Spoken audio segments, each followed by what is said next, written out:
Hey, what's going on? Today we are going to be learning about chemical bonds. Here you can see a cup of coffee and the molecular structure of the atoms that make it up. This is a quote from your text. Atoms seldom exist as independent particles in nature. The oxygen you breathe, the water that makes up most of your body, and nearly all other substances are made up of combinations of atoms that are held together by chemical bonds. So let's start with the definition of a chemical bond. A chemical bond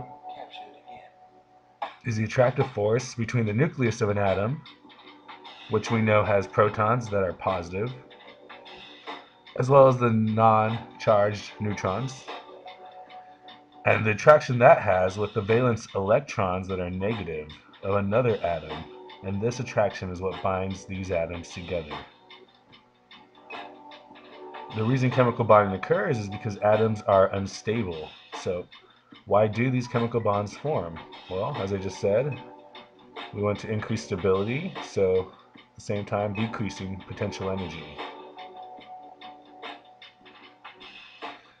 All atoms are going to want to lose, gain, or share electrons in order to get 8 valence electrons.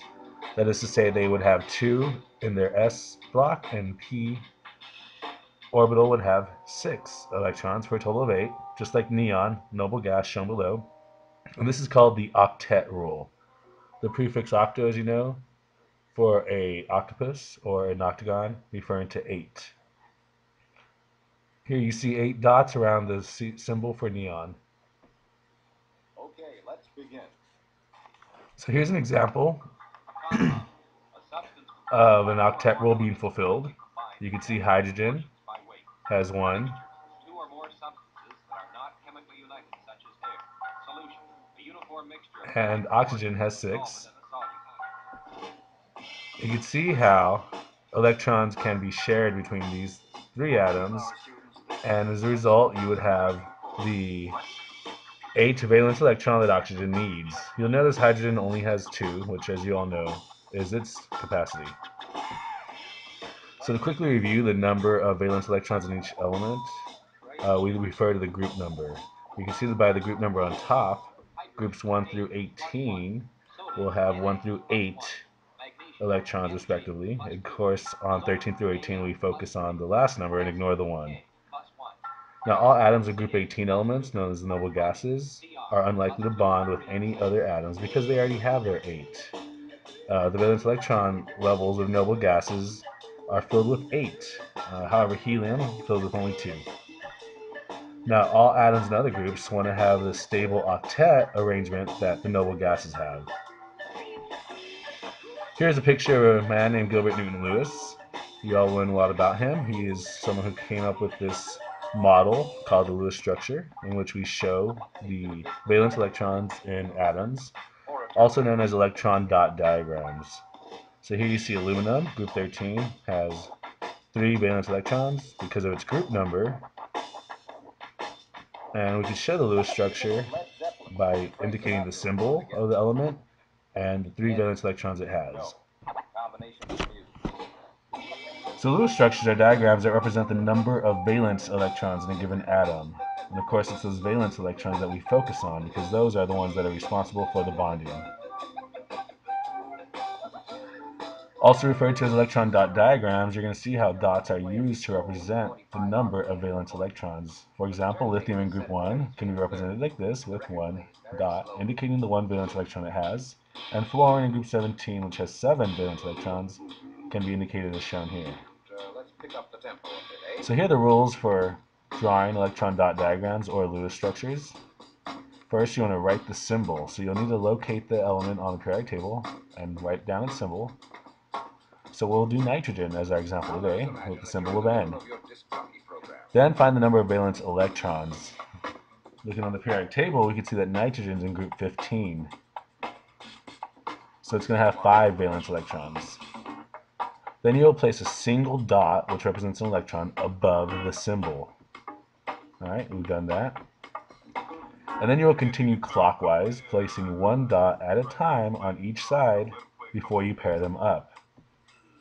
So going around, we will have to go up to 5. So we have 1, 2, 3, 4, moving clockwise, and now we can pair it up with number 5.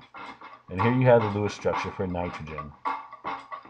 So let's do some practice drawing Lewis structures for the following elements. Again, be sure to locate their position on the periodic table, which will tell you not only the number of valence electrons they have, but it will also indirectly tell you its charge. So let's try it out.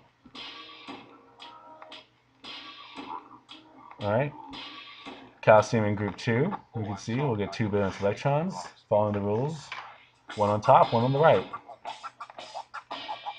Phosphorus, which is in group 15, like nitrogen, we'll get the 5 moving clockwise before doubling up.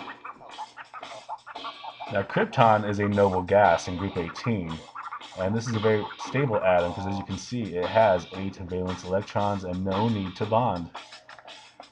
Boron, however, is in group 13 with 3 valence electrons and can make 3 bonds. So, as a review, you all know how to determine the charge of the elements by determining how will they get to their 8, their octet. If it's in group 13, 12, or 11, of course, they're going to lose this outer ring. And here we have aluminum as an example. And it's, of course, easy to lose the 3 and lose that outer ring, which gives it 10 electrons and a net charge of plus 3. Group 2 is plus 2, group 1 is plus 1. Of course, if it has 15, 16, 17 electrons, it's going to become easier to gain and add to that outer ring. So here we'll gain 2 for a total of 18 electrons, which will give it a negative 2 charge. So also determine the charge of these Lewis structures. Here's an example, or sorry, a recap of the charges that you will see. Alright, continuing on with the definition of a compound, it's a substance made up of 2 atoms or more of different elements joined by chemical means.